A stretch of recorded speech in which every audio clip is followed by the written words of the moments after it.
اخیرہ پھر خروج بے سنعی، یہ 6 چیزیں ہیں جو نماز کے اندر فرض ہوا کرتی ہیں، فرائض نماز ان کو کہا جاتا ہے۔ آج انشاءاللہ تبارک و تعالی ہم ایک ایک چیز کو سمجھیں گے بھی اور پریکٹیکلی آپ کو دکھائیں گے بھی کہ ان فرائض نماز کو ادا کیسے کیا جائے۔ تو موٹے طور پر ہم نے آپ کو پہلے بتایا تھا کبھی کہ سب سے پہلا فرض جو نماز کے اندر ہے وہ کیا ہے؟ قیام۔ قیام کا مطلب کھڑے ہو کر نماز پڑھنا۔ اگر آدمی معذور نہیں ہے، بیمار نہیں ہے، مجبور نہیں ہے تو کھڑے ہو کر نماز پڑھنا ہر انسان کے اوپر فرض ہے، نمبر 1۔ اس کے بعد ہم نے بتایا تھا دوسرے نمبر پر کیا فرض ہے؟ قرات۔ قرات کا مطلب نماز کے اندر قرآن پاک کی تلاوت کرنا، مطلقاً تلاوت قرآن نماز کے اندر کیا ہے؟ فرض ہے۔ اگر کوئی شخص کھڑا تو رہا، بالکل قرآن نہیں پڑھا، نہ سورہ فاتحہ پڑھا، نہ کوئی سورہ ملایا، کچھ بھی نہیں کیا، اور اسی حالت میں رکوع سجدہ کر لیا تو اس کی نماز ہوگی ہی نہیں، کیونکہ مطلقاً قرآن پاک کا پڑھنا یہ نماز کے اندر کیا ہے؟ فرض ہے۔ قیام اور قرات کو آپ نے سمجھ لیا۔ پھر کیا ہے؟ رکوع، اچھے طریقے سے رکوع کرنا، پھر سجدہ کرنا۔ قعدہ اخیرہ کا مطلب کیا ہے؟ 5ویں نمبر پر ہے جو فرض نماز کے اندر قعدہ اخیرہ کا مطلب یہ ہوتا ہے کہ آدمی اگر 2 رکعت والی نماز پڑھ رہا ہے تو آخری والی بیٹھک، اگر 3 رکعت والی نماز یا 4 رکعت والی ہے تو آخری بار جو بیٹھتے ہیں، جہاں پر بیٹھ کر التحیات پڑھی جاتی ہے، تو اس آخری بیٹھک کو کتاب کی زبان میں کہتے ہیں قعدہ اخیرہ۔ اور ایک لاسٹ فرض 6 نمبر پر وہ کیا ہے؟ خروج بے سنعی۔ اس کا کیا مطلب ہے؟ اس کا مطلب یہ ہوتا ہے کہ اپنے کسی عمل کے ذریعے سے نماز کو ختم کر دینا۔ جیسے ہم لوگ کیا کرتے ہیں کہ ہم نے التحیات پڑھ لی، درود شریف پڑھ لی، دعائے معصورہ پڑھ لیا، اس کے بعد ہم کیا بولتے ہیں؟ السلام علیکم ورحمۃ اللہ، بولتے ہیں کہ نہیں؟ تو سلام کے ذریعے نماز کو ختم کرتے ہیں۔ تو یہ نماز کو ختم کرنا اپنے کسی کام کے ذریعے سے، یہ نماز کا 6 اور آخری فرض ہے۔ تو آپ نے موٹا طور پر یہ سمجھ لیا کہ نماز کے اندر 6 باتیں فرض ہیں، اور فرض کا مطلب کیا ہے؟ ان کو اس طریقے سے ادا کرنا پڑے گا کہ اگر اس میں تھوڑی سی کمی بھی رہ جائے گی تو آپ کی نماز مکمل نہیں ہوگی۔ تو اب ہم اسٹیپ بائی اسٹیپ سمجھتے ہیں کہ نماز پڑھنے کا صحیح طریقہ کیا ہے۔ عام طور سے ہوتا یہ ہے کہ ہمیں صحیح طریقہ معلوم نہ ہونے کی وجہ سے ہم تکبیر تحریمہ صحیح سے نہیں کہہ پاتے، ہاتھ کیسے باندھنا ہے ہمیں یہ طریقہ نہیں معلوم ہوتا ہے، رکوع کیسے کرنا ہمیں یہ طریقہ نہیں معلوم ہوتا ہے۔ تو آج انشاءاللہ تبارک و تعالی ہم پریکٹیکلی آپ کو دکھائیں گے A to Z نماز کا طریقہ۔ اسی لیے بہت دھیان کو حاضر رکھیں، آنکھوں کو کھول کر رکھیں، اگر نیند آ رہی ہے تو آنکھوں کو مل لیں تاکہ یہ بات، یہ پروگرام آپ کو اچھے طریقے سے سمجھ میں آ جائے۔ تو سب سے پہلے ہم جب نماز شروع کرتے ہیں تو کیا کرتے ہیں؟ تکبیر تحریمہ کے ذریعے سے نماز کو شروع کرتے ہیں۔ تکبیر تحریمہ کا مطلب کیا ہے؟ جو چیزیں نماز سے پہلے بندے کے اوپر حلال تھی، نماز آپ نے ابھی نہیں شروع کی، آپ کھا سکتے تھے، آپ فون سے بات کر سکتے تھے، سلام کا جواب دے سکتے تھے، لیکن جیسے آپ نے اللہ اکبر کہا وہ سارا کام آپ کے لیے حرام ہو گیا۔ اب نماز کے اندر آپ کسی سے بات نہیں کر سکتے، کھانا نہیں کھا سکتے، سلام کا جواب نہیں دے سکتے، اسی بنا پر اس کا نام رکھا گیا تکبیر تحریمہ۔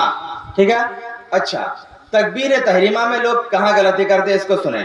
تکبیر تحریمہ کہنے کا صحیح طریقہ کیا ہے؟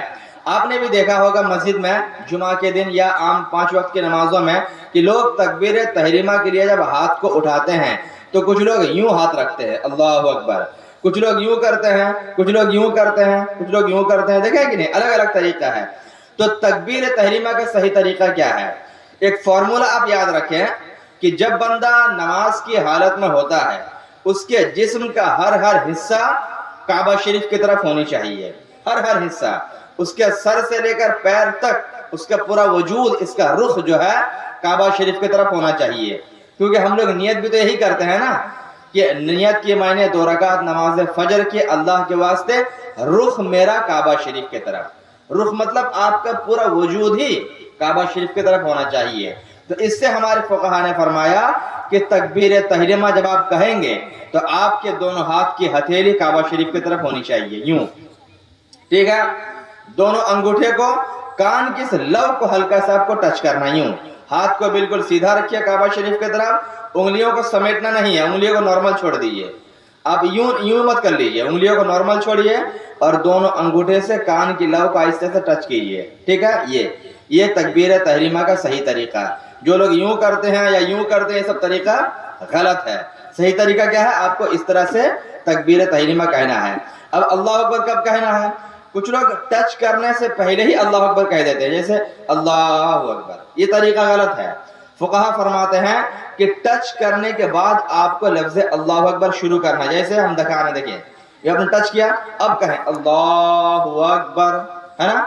टच करने के बाद लफ्ज़ अल्लाह अकबर शुरू करना है, पहले से अल्लाह अकबर नहीं कहना है। आपने कान की लौ को टच किया, अब आप कहेंगे अल्लाह अकबर, कह के अब आप हाथ को बांधेंगे। तो तकबीर तहरीमा आपने समझ लिया। उंगलियों को नॉर्मल रखना है, दोनों अंगूठे से कान की लौ को छू लेना है, ठीक है। अब आपको हाथ कहाँ बांधना है? नाफ के नीचे। अल्हम्दुलिल्लाह हम सब मसलके इमाम आज़म अबू हनीफा को फॉलो करते हैं, हनफी मुसलमान हैं। हमारे यहाँ पर मसला यह है कि दोनों हाथ को नाभि के नीचे, नाफ के नीचे बांधा जाए। शवाफी का यहाँ पर क्या है? नाफ के ऊपर है, लेकिन सीने के ऊपर बांधना ये इमाम आज़म के नज़दीक भी नहीं, शवाफी के यहाँ भी नहीं। ये गैर मुक़ल्लिदीन का तरीका है। जो लोग इस तरह खड़े होते हैं ना, इस तरह अखाड़े में खड़ा होता है आदमी लड़ाई करने के लिए, तो सीने पर हाथ बांधता है, पैर को फैलाकर खड़ा होता है, ये अहले सुन्नत वल जमात का तरीका नहीं है, ठीक है। तो हमें हाथ कहाँ बांधना है? नाफ के नीचे। अब हाथ कैसे बांधेंगे? यहाँ पर बहुत ज्यादा गलती लोग करते हैं। देखें, कुछ लोग यूं हाथ बांधते हैं, कुछ लोग यूं हाथ बांधते हैं, कुछ लोग यूं पकड़ते हैं, देखें कि नहीं। तो सही तरीका क्या? ध्यान से देखें। हाथ नाफ के नीचे बांधने का सही तरीका यह है कि आप पहले इन दोनों उंगली का क्या गोला बनाइए, ठीक है। अब ये बाएं आपका हाथ है, बाएं हाथ के जो ये वाला है जिसको गट्टा बोलते हैं, रिस्ट, कलाई, तो इन दोनों उंगलियों का गोला बनाकर इसको पकड़ लीजिए। पकड़ने के बाद इसके कलाई के इस हिस्से पर आपके 3 उंगली यहाँ ऊपर होनी चाहिए। प्रैक्टिकल आप खुद भी करें ताकि आपको समझ में आ जाए आपकी गलती कहाँ हो रही है। इन दोनों उंगलियों का गोला बनाकर इसको आप पकड़िए। पकड़ने के बाद हाथ के कलाई के ऊपर 3 उंगलियों को रखिए और बाएं हाथ के पुष्ट के ऊपर, पीठ के ऊपर दाएं हाथ की हथेली होनी चाहिए, इस तरह से, ठीक है, इस तरह। और इसको गोला बनाकर यहाँ पकड़िए और 3 उंगलियों को कलाई के ऊपर रखिए। इस तरह से आपको करना है। बात समझ में आ रही है? ये आपने पकड़ लिया। अब इस तरीके से इसको नाफ के नीचे आपको बांध लेना है। यह है तरीका मर्दों के लिए, ठीक है। तो इस तरीके से दोनों उंगलियों का गोला बनाकर यहाँ पकड़ना है, इस हाथ की हथेली को इसके पीठ के ऊपर रखना है और इन उंगलियों को, 3 उंगलियों को कलाई के ऊपर रखना है। कुछ लोग यूं पकड़ते हैं ना, यूं, ये तरीका, ये जो 4 उंगली यहाँ रखते थे, गलत तरीका है। यूं पकड़कर यूं पकड़ेंगे, यूं रख देंगे, ये मर्दों के लिए तरीका है, ठीक है। प्रैक्टिस आप खुद भी कर लीजिए। जो हमारी माँ बहनें हैं उनके लिए यहाँ पर थोड़ा सा फर्क है। उनके लिए तकबीर तहरीमा का तरीका भी थोड़ा सा अलग है और हाथ बांधने का तरीका भी थोड़ा सा अलग है। हमारी बहनें तवज्जो से देखें, औरतों के लिए शरअ में तकबीर तहरीमा का हुक्म क्या है? उनको कानों के लौ तक हाथ को नहीं उठाना है, उनको मूढ़े तक हाथ को उठाना है, क्योंकि नमाज के अंदर भी औरतों के लिए पर्दे का हुक्म है और पर्दे का एहतमाम किया गया है। अब आप सोचें कि जो नमाज खास अल्लाह की इबादत है, जब इबादत के अंदर भी औरत के पर्दे का एहतमाम किया जा रहा है, तो जब औरतें इबादत से बाहर हों, मार्केट में, बाजार में हो, तो वहां पर औरतों को पर्दा करना कितना जरूरी हो जाता है। इसी से आप अंदाजा लगा सकते हैं। तो बहरहाल औरतें दोनों हाथ की हथेली को काबा शरीफ की तरफ करेंगे और यूं मूढ़े तक, यहां तक हाथ उठाएगी, यहां तक नहीं उठाना है, यहां तक उठाएंगे, ठीक। अब हाथ कैसे बांधेंगे? औरतों के हाथ बांधने का तरीका सिंपल है। बाएं हाथ की पुष्ट, पीठ, इसके ऊपर दाएं हाथ की हथेली को यूं रख देना है, रख करके इसको सीने के ऊपर बस इस तरीके से इसको रख लेना है। इनको गोला वगैरह नहीं बनाना है, मर्दों की तरह इस तरह नहीं करना है। बस औरत एक हाथ के ऊपर दूसरे हाथ की हथेली को रखेगी, दाहिने हाथ की हथेली को रखकर सीने के ऊपर यूं रख लेगी। रख करके औरत अदब के साथ खड़ी होकर के कुरान शरीफ की तिलावत करेगी।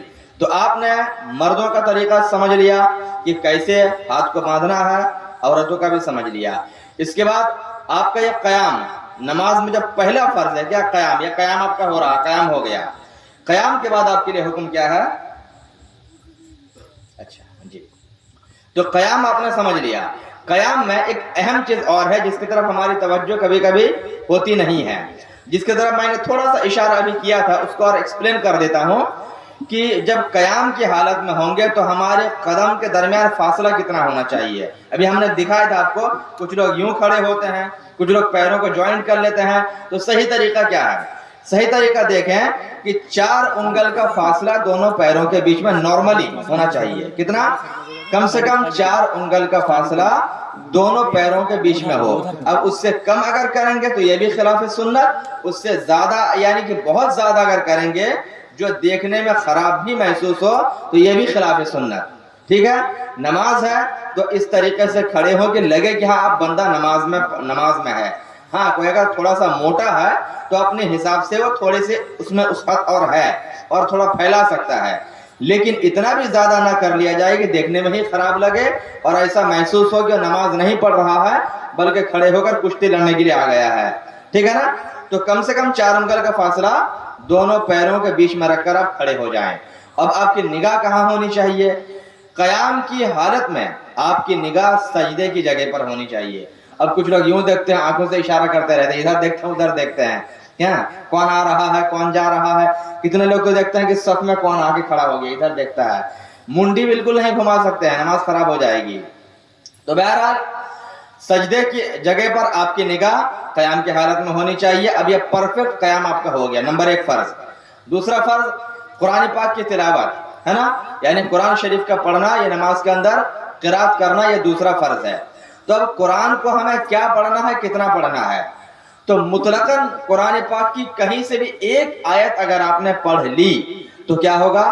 فرض آپ کا ادا ہو گیا. اور آپ نے جو بار بار سنا کہ سورہ فاتحہ کو پڑھنا ہے اور ایک چھوٹی سورہ ملانی ہے یا 3 چھوٹی چھوٹی آیتیں پڑھنی ہے, یہ سب کیا ہے؟ نماز کے اندر واجب ہے. یعنی سورہ فاتحہ کا پڑھنا بھی واجب ہے اور اس کے ساتھ 3 چھوٹی آیتوں کا ملانا یا کسی ایک سورت کا ملانا, یہ کیا ہے؟ واجب ہے. تو ہمیں اس کو فالو کرنا ہے. تو قرآن شریف بھی پڑھنا ہے, یہ نماز کے اندر دوسرا فرض ہے. تیسرا فرض ہم نے آپ کو بتایا کہ رکوع, نماز میں رکوع کیا فرض ہے. اب اس فرض کو ہمیں کیسے ادا کرنا ہے؟ رکوع میں کچھ لوگ بہت زیادہ غلطیاں کر جاتے ہیں. کچھ لوگ بالکل گول ہو جاتے ہیں, کچھ لوگ بالکل سر کو اٹھا کے رکھتے ہیں. تو الگ الگ طریقے سے لوگ رکوع کرتے ہیں. ہم آپ کو دکھاتے ہیں رکوع کرنے کا صحیح طریقہ کیا ہے. شاید دیکھیں, ہم آپ کو بتا رہے ہیں کہ رکوع کا صحیح طریقہ کیا ہے. رکوع کرنے میں آپ کی پیٹھ جو ہے, رکوع کرنے میں آپ کی پیٹھ اور آپ کا سر کا حصہ یہ بالکل ایک لیول پر ہونا چاہیے. کچھ لوگ کیا کرتے ہیں, سر کو ایک دم جھکا کر پیٹھ کو گول کر دیتے ہیں, یہ طریقہ غلط ہے نا. کچھ لوگ سر کو ایک دم جھکا دیتے ہیں اور پیٹھ کو گول کر دیتے ہیں, یہ طریقہ غلط ہے. سر اور پیٹھ ایک لیول پر ہونا چاہیے, یہ رکوع کا صحیح طریقہ ہے. اور جب بندہ رکوع میں ہوگا تو رکوع کی حالت میں آپ کی نگاہ دونوں پیروں کے پشت پر, پیٹھ پر ہونی چاہیے, ہے نا. رکوع کی حالت میں نگاہ کہاں رکھیں گے؟ دونوں پیروں کے پشت کے اوپر, پیٹھ کے اوپر آپ کی نگاہ ہوگی.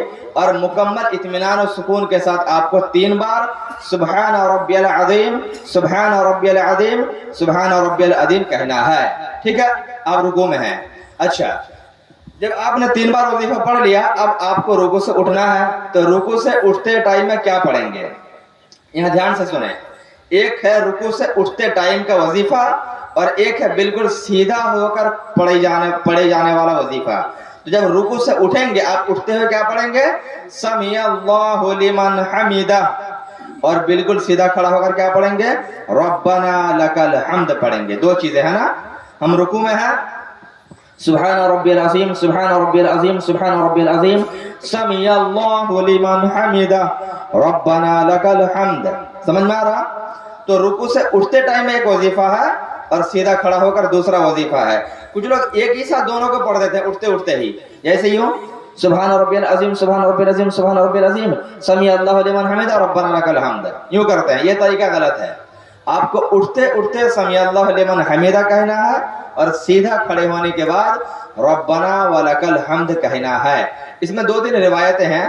ربنا لک الحمد بھی کہہ سکتے ہیں, ربنا ولک الحمد بھی کہہ سکتے ہیں, اور اللہم ربنا لک الحمد بھی کہہ سکتے ہیں. 3 روایتیں ہیں. بہرحال تو اب آپ نے رکوع کر لیا. اب رکوع سے سیدھا کھڑا ہونے کے بعد کیا کہیں گے؟ ربنا لک الحمد. اس کے بعد آپ کو اللہ اکبر کہتے ہوئے اطمینان و سکون کے ساتھ سجدے میں جانا ہے. यहाँ पर एक खास चीज, नमाज का एक रुकन है जिसको कहा जाता है कौमा। कौमा का मतलब क्या होता है? रुकू से उठने के बाद सीधा खड़ा होना, इसको कहा जाता है किताब की जुबान में कौमा। ये नमाज के अंदर वाजिब है। अगर ये छूट जाए तो नमाज दोहरानी वाजिब हो जाएगी। वो कैसे छूटेगी?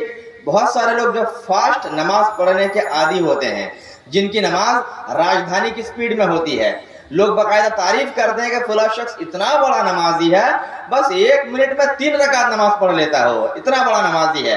तो नमाज तेज पढ़ना ये कमाल की बात नहीं है, बल्कि नमाज को सुकून के साथ पढ़ना, इत्मीनान के साथ पढ़ना, ये कमाल की बात है। अगर एक एवरेज की बात करेंगे, एवरेज की बात, तो 1 रकात नमाज में कम से कम 1 मिनट लगाइए। 4 रकात नमाज में 4 से 5 मिनट लगाइए तो कहा जाएगा आपकी नमाज इत्मीनान और सुकून के साथ हुई है। ठीक है, तो अब गलती कहाँ हो रही है उसको देखें। कुछ लोग जब रुकू से उठते हैं, सीधा खड़ा होने से पहले ही सजदे में चले जाते हैं, समी अल्लाहु लिमन हम्द, अल्लाहु अकबर पे चले जाते हैं सजदे में। तो उनका सीधा खड़ा होने का जो एक रुकन है, जहां हमने बताया सीधा खड़े होकर रब्बना लकल हम्द पढ़ना है, ये एक रुकन छूट जाता है। छूटेगा कि नहीं? अगर सीधा खड़ा ही नहीं हुआ, थोड़ा सा रुकू से उठा, उठने के बाद सजदे में चला गया, तो ये कौमा वाला एक रुकन मुकम्मल छूट गया, तो नमाज दोहरानी वाजिब हो जाएगी। बात समझ में आ रही है मेरी? तो यहां से पता चला कि बहुत इत्मीनान के साथ सीधा खड़ा होकर रब्बना वलकल हम्द कहेगा, फिर अल्लाहु अकबर कहते हुए सजदे में जाएगा। तो इतना आपने समझ लिया, कयाम समझा आपने, किरात समझा, रुकू समझा। अब रुकू के बाद बहुत अहम फर्ज नमाज के अंदर जो फर्ज आजम है वो क्या है? सजदा। सजदा नमाज में जो 6 फराइज हैं, इन 6 फराइज में मोस्ट इंपॉर्टेंट, सबसे ज्यादा अहम फर्ज कोई अगर है तो सजदा है, क्योंकि सजदा परवरदिगार आलम को सबसे ज्यादा पसंद है। मेरे रब को ये बहुत पसंद है कि उसका बंदा सजदे में पेशानी को रखकर उसकी बारगाह में दुआ करे, रोए, गिड़गिड़ाए, आंसू बहाए, रब को बहुत पसंद है। तो इसी बिना पर सजदा ये रुकन आजम है नमाज के अंदर, सबसे अहम फर्ज है। तो सजदा करने का सही तरीका हमें जानना होगा। यहाँ पर मर्द और औरत के तरीके में थोड़ा सा फर्क है, ठीक है, इसको बहुत ध्यान से सुनेंगे। पहले मैं मर्द वाला तरीका बताता हूं कि मर्द हजरात सजदा कैसे करेंगे। तो जब आप रुकू से उठ गए, उठने के बाद आपने क्या पढ़ा? रब्बना लकल हम्द आपने पढ़ा। अब आपको अल्लाहु अकबर कहते हुए सजदे में जाना है। तो सजदे में जब जाएंगे तो कुछ लोग क्या करते हैं, डायरेक्ट पहले जमीन पर हाथ रख देते हैं, फिर घुटना रखते हैं, फिर पेशानी रखते हैं। ये तरीका गलत है। अगर कोई नौजवान आदमी है उसके लिए यह तरीका सुन्नत के खिलाफ है, गलत है, मकरूह है। हाँ, अगर कोई आदमी बूढ़ा है, कमजोर है, कि वो कंट्रोल नहीं कर पा रहा बॉडी पर, तो उसके लिए शरआ ने छूट दी है, वो पहले हाथ को जमीन पर रख सकता है, ठीक है। लेकिन नॉर्मल और तंदुरुस्त आदमी के लिए हुक्म क्या है कि सबसे पहले घुटने को रखेगा, फिर दोनों हाथ को रखेगा, फिर अपने नाक को रखेगा, फिर पेशानी को जमीन पर रखकर सजदा करेगा। बात समझ में आ रही है? अब शायद हम बताते हैं आपको। देखें, सजदा करने में सबसे पहले रखो अल्लाहु अकबर कहते हुए पहले बस घुटना को आपको जमीन पर रखना, फर्स्ट स्टेप है ना। फर्स्ट स्टेप क्या? घुटना रखना है। घुटने के बाद दोनों हाथ को आपको रखना है। अब देखें, यहाँ एक चीज आपको बताऊं, दोनों हाथ जो आप रखेंगे यहाँ पर उंगलियां मिली हुई होंगी, है ना। यहाँ पर सजदे में जो हाथ की उंगली होगी ये मिली हुई होगी, इसको खुला नहीं रखना है, मिलाकर रखना है। हाँ, मिला करके दोनों हाथ को उंगली को रखना है। अब दोनों अंगूठा जो है ना, ठीक इसी के बीच में आपको नाक को रखना है। शायद करके बताओ। हाँ, दोनों अंगूठे के बीच में नाक रखेंगे, उसके बाद पेशानी को रखेंगे, सजदा, ठीक है। सर को उसके बाद लास्ट में रखेंगे। अब क्या पढ़ेंगे? 3 बार सुब्हान रब्बियल आला, सुब्हान रब्बियल आला, सुब्हान रब्बियल आला, 3 बार पढ़ना है। बस समझ में आ रही है? अब जब उठेंगे, रिवर्स आएंगे, ठीक इसका उल्टा आपको करना है। अब आप क्या करेंगे? सबसे पहले पेशानी को उठाएंगे, फिर नाक को उठाएंगे, फिर हाथ को उठाएंगे, फिर घुटने को उठाएंगे और अपने पैरों पर प्रेशर देकर के सीधा खड़े हो जाएंगे। बस समझ में आ रही है? और अगर बैठना है, 2 सजदा करना है तो बैठ जाएंगे, ठीक है ना। ये तो पहला सजदा है, तो पहले आपको बैठना है, फिर दूसरा सजदा करेंगे, उसके बाद आपको खड़ा हो जाना है। अब उठ के बताओ शायद, उठो। हाँ, पहले पेशानी, फिर नाक, फिर हाथ, फिर घुटना, अब पैरों पर बल देकर आपको सीधा खड़ा हो जाना है।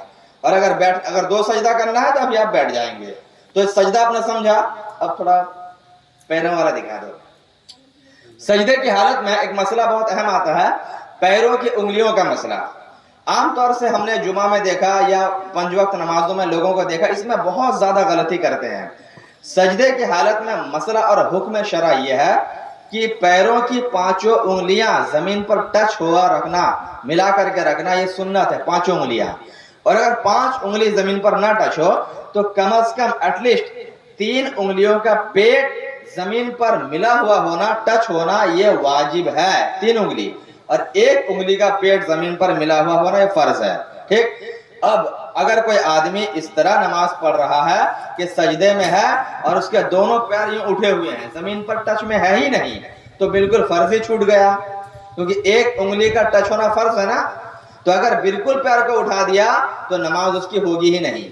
और अगर जमीन पर उंगली तो रखा, 1 रखा या 2 रखा, 3 नहीं रखा, 1 या 2 रखा, तो वाजिब छूट गई। और वाजिब छूटने के बिना पर भी नमाज दोहरानी वाजिब हो जाएगी। समझ रहे हैं? तो सजदे की हालत में हमें क्या करना है, दोनों पैर की कम से कम 3-3 उंगलियों का पेट जमीन पर पुश करें, दबाएं, दबा करके आप सजदा करें तो ये हो जाएगा सही तरीके से सजदा। बस समझ में आ रही है? तो पैरों को बिल्कुल उठाकर नहीं रखना है, पैरों की 1 उंगली को भी लगाकर नहीं रखना है, बल्कि प्रेस करें और पुश करें, दबाएं। तो दबाने से क्या है, आपके 3 उंगली कम से कम, और उससे ज्यादा अगर होगा तो 4 या 5 उंगलियों का पेट भी जमीन पर लग सकता है। तो इससे क्या होगा, सुन्नत और वाजिब और फर्ज सब एक साथ आपका अदा हो जाएगा। बात समझ में आ रही है? मसला सुने, मसला है, बहुत ध्यान दे मेरी तरफ। तो 3 उंगलियों का पेट कम से कम जमीन पर लगा कर रखना, टच में रखना, ये नमाज के अंदर वाजिब है। अच्छा, तो देखिए हम आपको पेट, आप बोलेंगे उंगलियों का पेट क्या होता है, ये हिस्सा जो है ना, इसको उंगलियों का पेट कहा जाता है, ये वाला हिस्सा, ठीक है, ये उंगलियों का सिरा है। तो अगर आपने सजदे में यूं लगाया तो इस तरह से नमाज आपकी नहीं होगी, और पैर उठा लिया तो कोई सवाल ही नहीं है। अगर आप यूं दबा कर यूं रखेंगे, यूं, अब जाकर आपका सजदा मुकम्मल होगा। ठीक है, तो पैरों को दबा करके आपको सजदा करना है। बस समझ में आ रही है? अच्छा, अब यहाँ पर औरतों के लिए कुछ मसाइल थोड़े से अलग हैं। पहली बात तो यह है कि औरत जब सजदा करेगी तो उनको सजदा सिमट कर करना है, क्योंकि हमने शुरू ही में बताया कि औरतों के लिए पर्दे का बहुत ज्यादा अहतमाम शरअ ने किया है। नमाज के अंदर भी उनको बेपर्दगी से बचाया गया है। तो औरत जब सजदा करेगी तो सजदा करने में क्या होगा, वो जब सजदे में जाएंगे तो उनका ये वाला हिस्सा इस पहलू से टच में रहेगा, और दोनों कोहनी ये जमीन पर बिल्कुल बिछा देगी, और बिछाने के बाद बिल्कुल सिमट करके सजदा करेगी वो औरतें। ठीक है, मर्दों के लिए हुक्म क्या है, मर्द जब सजदा करेगा तो दोनों हाथ को सीधा रखेगा और पेट के बीच में गैपिंग होगी, खाली जगह होगी, और औरतें जब करेंगे बिल्कुल समेट कर उसको करना है। करके बताओ औरत वाला। हाँ, पैर रखो, उसके बाद हाँ दोनों हाथ को जमीन पर बिछा दो, हाँ, और ये वाला हिस्सा जो है ना, ये आपका रान से यहाँ से मिल जाएगा, हाँ ये बिल्कुल मिल जाएगा, और दोनों हाथ बिल्कुल ये कोहनी जो है ना, इसको बिल्कुल जमीन पर टच कर देना। औरतों के लिए, मर्दों के लिए अलग तरीका है। और औरत क्या करेगी, दोनों पैरों को राइट साइड में निकाल देगी। मर्दों के लिए हुक्म क्या है कि मर्द बायां पैर को बिछाएगा, दाहिना पैर को खड़ा करेगा, मर्द इस तरह बैठेगा, औरतें किस तरह करेंगे, दोनों पैर को राइट साइड में निकालकर सजदा करेगी। समझ में आ रही बात? यही सही तरीका है। मर्द वाला करके बताओ सजदा, पेट के बीच में कुशादगी होनी चाहिए, हाँ सजदा करो, हाँ यूं। तो ये दोनों कोहनी जो है मर्दों के लिए, ये वाला हिस्सा ये उठा हुआ रहेगा, ठीक है, और यहाँ पेट के बीच में जगह खाली होगी। एक रिवायत में आया है कि इतनी जगह खाली होनी चाहिए कि अगर बकरी का बच्चा गुजरना चाहे तो गुजर सकता हो, तो इतनी गैपिंग यहाँ पर होनी चाहिए। ठीक है, हाँ, लेकिन औरत जब करेगी तो औरत बिल्कुल इस रान को इस पहलू से मिला देगी, और ये हाथ के इस हिस्से को पेट से मिला करके जमीन पर चिमट करके बिल्कुल सजदा करेगी। और पैरों की कंडीशन क्या होगी, दोनों पैरों को राइट साइड में निकाल करके उनको सजदा करना है। ठीक है, समझ गए ना? और मर्द किस तरह रखेंगे, मर्द दोनों पैरों को खड़ा रखेंगे और उंगलियां जमीन पर टच में होंगी। और जब बैठने की बारी आएगी तो मर्द बाएं पैर को यूं बिछा देगा, दाहिने पैर को यूं खड़ा करेगा, और औरतें किस तरह बैठेंगे, वही तरीका है। दोनों पैर को राइट साइड में निकाल देना है, निकालकर सुरीन के बल औरतों को बैठना है। ठीक है, तो औरतों के सजदे में भी और बैठने में भी दोनों में ही दोनों पैर को राइट साइड में निकाल देगी। और मर्द क्या करेगा, सूर्य बैक साइड जिसको बोलते हैं ना, तो हाँ पाछा, तो दोनों पैर को औरतें राइट साइड में निकालकर पाछा के बल जो है वो जमीन पर बैठेगी, बैठकर अत्तहियात वगैरह पढ़ेगी। ठीक है, तो हमने एक सजदा का तरीका आपको बताया। अब यह है कि हमारी शरह में 2 सजदा है, तो दोनों सजदा का सेम तरीका है, लेकिन दोनों सजदे के बीच में एक बैठक होती है, जिस बैठक को किताब की जुबान में जलसा कहा जाता है। ये जलसा ये आज की तरह जलसा नहीं है जिसमें नात और तकरीर शुरू हो जाती है, अब वह नात पढ़ना शुरू मत कर देना, बल्कि यह जलसा दोनों सजदों के बीच की बैठक है, इसको किताब की जुबान में जलसा कहा जाता है। अब यहाँ भी एक अहम मसला बता रहा हूँ, सुने, ये जलसा भी हमारे शरअ में वाजिब का हुक्म रखता है। क्या है? वाजिब है। इसका मतलब यह हुआ कि अगर कोई बहुत तेजी में नमाज पढ़ रहा है और ठीक से बैठक नहीं किया दोनों सजदों के बीच में, वाजिब छूट जाएगी, और वाजिब छूटेगी मतलब नमाज अनकंप्लीट रह जाएगी, मुकम्मल नहीं होगी। ठीक है, तो अब कैसे करना है? एक सजदा आपने मुकम्मल कर लिया, अल्लाहु अकबर कह के इत्मीनान से बैठिए, फिर दोबारा अल्लाहु अकबर कह के सजदे में जाइए। कुछ लोग क्या करते हैं, चोंच मारते हैं, अल्लाहु अकबर अल्लाहु अकबर अल्लाहु अकबर अल्लाहु अकबर, वो ठीक से बैठते ही नहीं। उनको तो राजधानी एक्सप्रेस में नमाज पढ़नी है ना, तो इतनी स्पीडली पढ़ते हैं कि दोनों सजदों के बीच में जब बैठक होती है वो बैठक अधूरी रह जाती है। तो जब बैठक अधूरी रह जाएगी, नमाज होगी उसकी, एक वाजिब छूट गई ना। इसी बना पर थोड़ा सा वक्त और दे दें, इत्मीनान से नमाज के अरकान को अदा करें, अल्लाह उसको कबूल फरमा लेगा। तो आपने क्या समझा? दोनों सजदा किस तरह करना है, दोनों के सजदों के बीच में बैठक करनी है, जिसको जलसा कहा जाता है। तो इस तरीके से जब आप दूसरा सजदा मुकम्मल कर लेंगे, आपकी एक रकात मुकम्मल हो गई, एक रकात मुकम्मल हो गई। अब आपको सीधा खड़ा हो जाना दूसरी रकात के लिए। सेम उसी तरह पहले ही रकात की तरह दूसरी रकात पढ़े, तीसरी पढ़े, चौथी पढ़े, आपने पूरा पढ़ लिया। अब आपको लास्ट स्टेप पर आना है। हमने क्या समझा अब तक? हमने नमाज के 6 फराइज में से क़याम को समझा, क़िराअत को समझा, रुकू को समझा, सजदा को समझा। 4 समझ गए ना सजदा तक। अब सजदे के बाद 5वां फर्ज क्या हमने बताया था? क़ादए अखीरा। और छठा क्या बताया था? खुरूज बेसुनही। तो 5वां फर्ज क्या था? क़ादए अखीरा, मतलब आखिरी बैठक, जिस बैठक में बैठने के बाद आदमी नमाज को कंप्लीट करता है, अत्तहियात पढ़ता है, दुरूद शरीफ पढ़ता है और दुआए मासूरा पढ़ता है। तो वो वाली बैठक, आखिरी बैठक, उसको क्या बोलता है? क़ादए अखीरा। ये बैठक कैसे करनी है? इसके लिए एक बाएं पैर को आपको बिछाना है और दाहिने पैर को खड़ा कर देना है। करने के बाद आप पाछा उसी बाएं पैर के ऊपर रखेंगे। और औरतों के लिए क्या हुक्म होगा?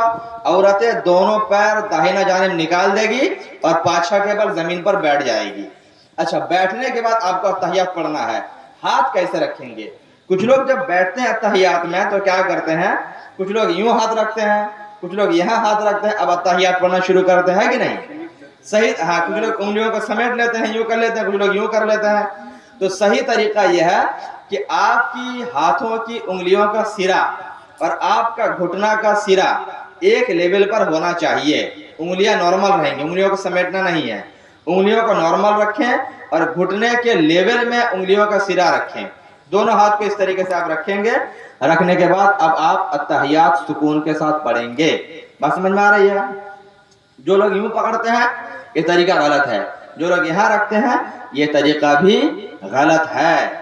घुटने के लेवल पर दोनों हाथों की उंगलियों का सिरा रखें, उसके बाद आप इत्मीनान से बैठकर अत्तहियात पढ़ें, दुरूद शरीफ पढ़ें और दुआए मासूरा पढ़ें।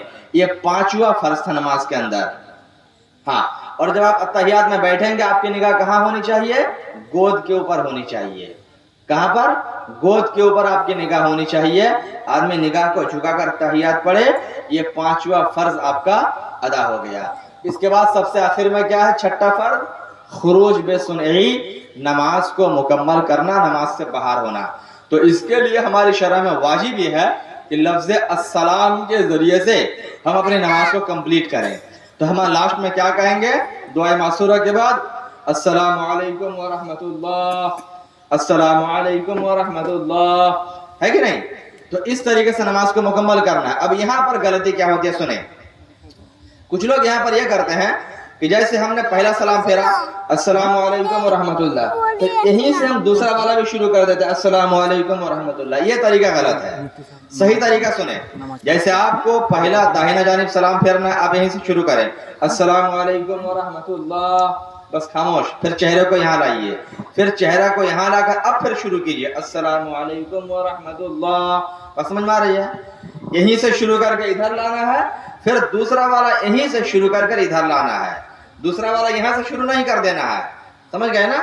تو یہیں سے دونوں سلام شروع ہوگا اور دونوں طرف آپ سلام کو پھیریں گے. اور سلام پھیرنے میں نگاہ کہاں ہونی چاہیے؟ آپ کے کندھے کے اوپر. اور نیت کیا ہونی چاہیے کہ ہم اللہ کے معصوم فرشتوں کو سلام کر رہے ہیں, مقتدیوں کو سلام کر رہے ہیں, امام کو سلام کر رہے ہیں, اور کرامین و کاتبین جو ہمارے نامہ اعمال کو لکھ رہے ہیں ان کو سلام کر رہے ہیں. اسی بنا پر السلام علیکم یہ بہو بوچن کے ساتھ آیا ہے, سنگولر نہیں بلکہ پلورل آیا ہے, بہو بوچن جمع کا صیغہ آیا, السلام علیکم آیا کم. ٹھیک ہے نا؟ تو تمام فرشتوں کو سلام ہوتا ہے, مقتدیوں کی نیت ہوتی ہے, تو سب کی نیت کر کے آپ کندھے کی طرف دیکھ کر کے سلام پھیریں. کچھ لوگ کیا کرتے ہیں السلام علیکم ورحمۃ اللہ, دیکھتے ہیں لاسٹ میں کون میرا محلے کا آدمی کھڑا ہے, ادھر سلام پھیرتا دیکھتا ہے کہاں تک سب گئی ہے, کتنے آدمی کھڑے ہوئے ہیں. یہ سب نہیں کرنا ہے. کہاں دیکھنا ہے؟ کندھے پر نظر ڈالنی ہے. یہی سنت طریقہ ہے. سمجھ گئے نا؟ تو اس طریقے سے جب آپ سلام کو پھیریں گے, اب یہاں پر آ کر آپ کی نماز کمپلیٹ ہو گئی. یہاں پر اگر آپ کی نماز کمپلیٹ ہو گئی. تو یہ نماز کا مکمل طریقہ پریکٹیکلی تھا جو آپ کے روبرو ہم نے پیش کیا, تاکہ آپ کو سمجھ میں آ جائے کہ ہم سے غلطی کہاں کہاں ہوتی ہے. رہی بات نظر کی, نظر کہاں ہونی چاہیے, ایک بار ہم دہرا دیتے ہیں, ایک بار ہم من جملہ دہرا دیتے ہیں, کیونکہ بہت سارے لوگ پوچھتے رہتے ہیں.